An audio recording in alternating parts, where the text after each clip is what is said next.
Why do Christians need a sound theology of counseling? Isn't counseling by itself enough? We certainly can learn a lot about the craft of counseling apart from theology, but what makes our work distinctly Christian is the word theology. So what is it? What's theology?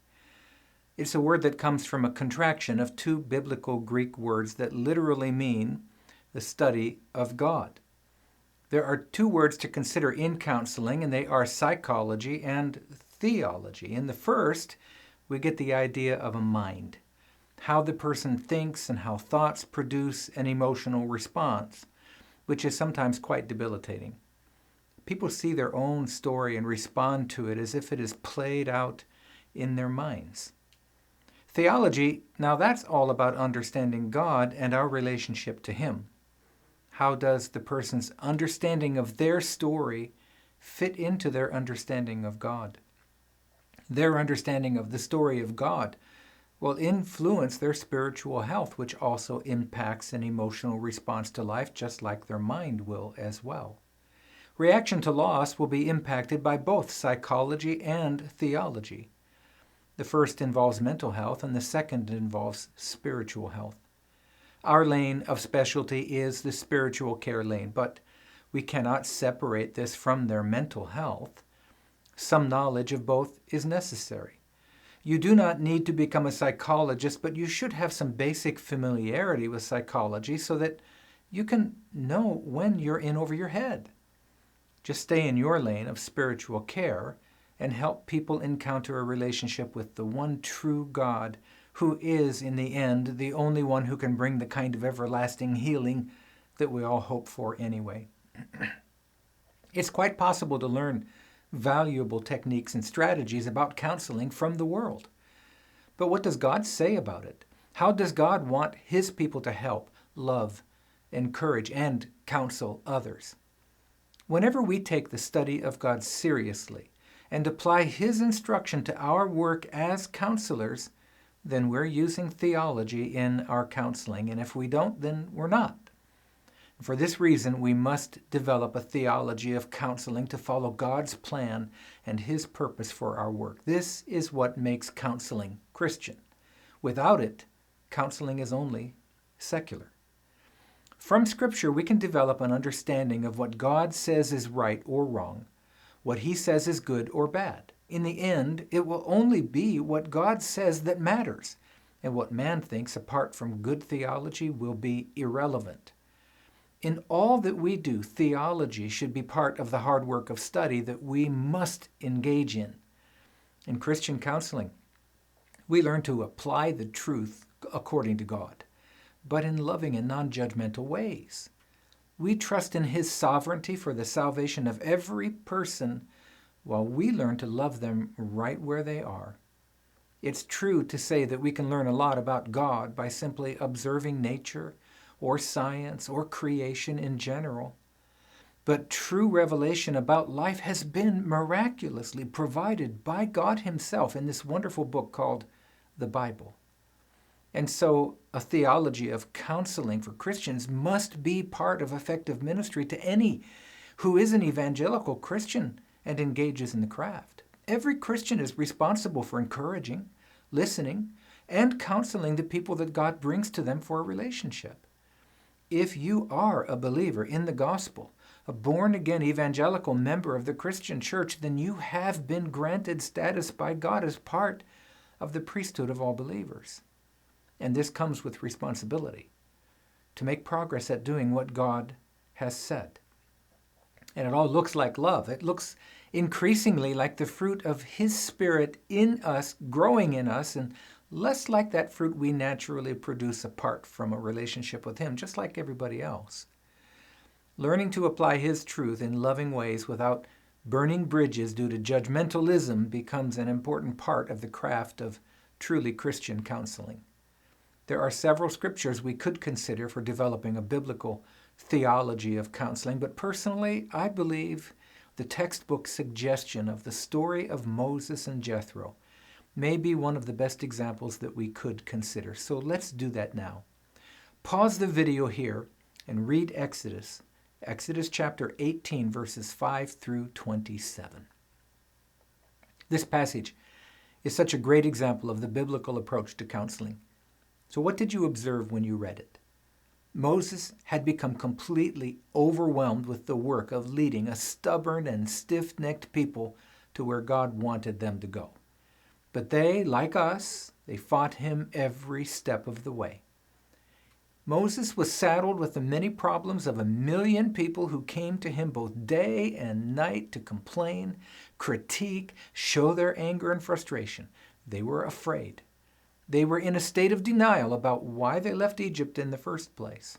They were anxious, and Moses was responding with troubled thoughts of his own as he found himself overwhelmed with the same kinds of emotions that are found in the concept of grief.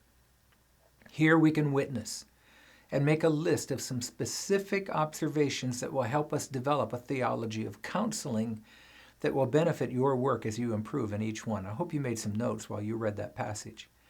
Moses needed a counselor, and it was his father-in-law Jethro, who fit the bill. So, what are the counseling techniques revealed in this passage of Scripture? It's possible to list out 6 counseling techniques and 10 components of biblical counseling. Here, let me list the 6 techniques first. So first, practice the ministry of presence. Jethro was a calming presence, and he listened to show empathy. Verses 5 to 9, Jethro came to Moses. He came to where Moses was. He didn't send him a card inviting him to church. He came to Moses and spent quality time with him in his context, in his life and circumstance. Jethro did not require Moses to come to him. Jethro went to Moses. In this passage, we get to listen in on a counseling session as Jethro inquired about the welfare of Moses. How are you doing, Moses?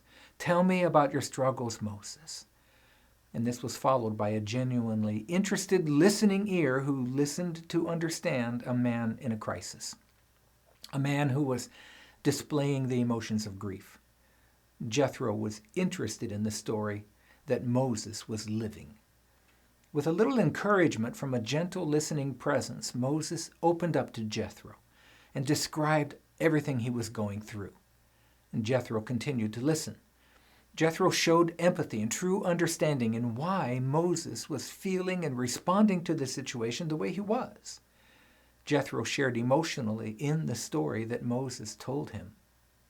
The second technique we notice is to take the person to God. Acknowledge God, worship God, and ask for his help. Verse 12, then Jethro acknowledged God, pointed to him, and drew Moses into a worship in spite of the trial. Worship and prayer are part of Christian counseling. Here is where Jethro reminded Moses that God is standing within his reach. So let's worship him. Let's talk to God about this before we do anything. The third is a commitment to staying present with the person through their crisis while observing them. Verses 13 to 14, we should see how it illustrates a solid commitment by Jethro to spend quality time with Moses.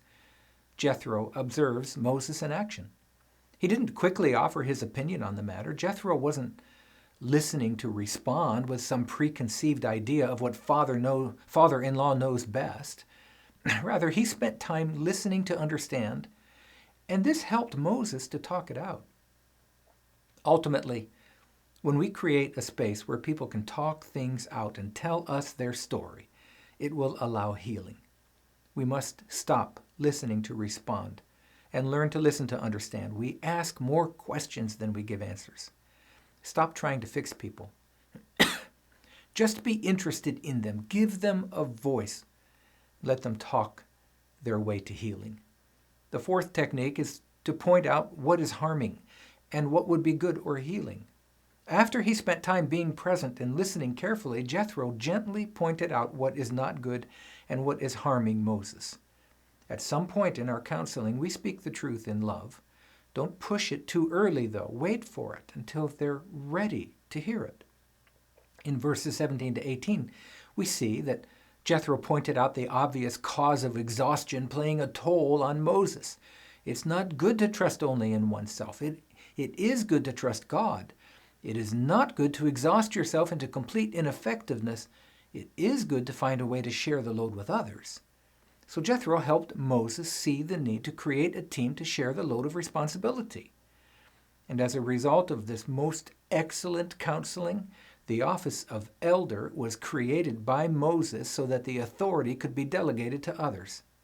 This office remained one of authority throughout the rest of the Old Testament, and it was continued in the New Testament church with the appointment of elders in every church that was planted after the day of Pentecost, who are also called pastors in the modern Protestant church. Now, the fifth technique is to give godly counsel and advice. This is the kind of advice that's rooted in a solid theology of counseling.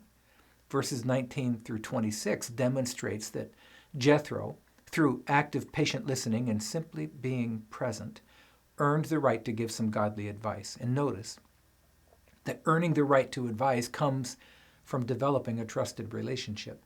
Developing a trusted relationship requires a commitment to spending quality time and listening twice as much as you speak.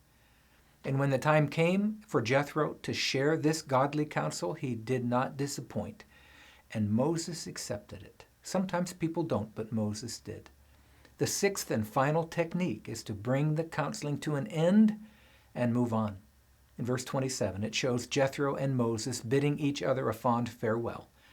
Jethro ended the counseling session and returned to his home. It is up to Moses now to do something with what he's been shown. And know that it will always be true that progress is only up to the person that you are counseling. You can't fix them. This certainly does not imply leaving a relationship, but the counseling does come to an end. Progress is up to them. Implementation of ideas and real change is only up to them. Moses was left to carry the burden of leadership on his own. A person's healing and their success is not up to you. It's between them and God. So don't get frustrated if it doesn't go the way you think it should. But Moses, now that he had been helped through the emotions that he was feeling, was enabled to come through it with courage and a new resolve. He had been encouraged. He was listened to. He was given the opportunity to talk it out, and now Moses has a workable plan and a strategy to do something about the problem. But it's up to him to carry it through. May it be the same in your own counseling with others, that they will be encouraged by you because you invested quality time listening and presencing with them. Let them talk it out. Give them a voice while not judging their feelings or ideas. Let the Holy Spirit work. After all, only He can bring true healing. You are not the Holy Spirit.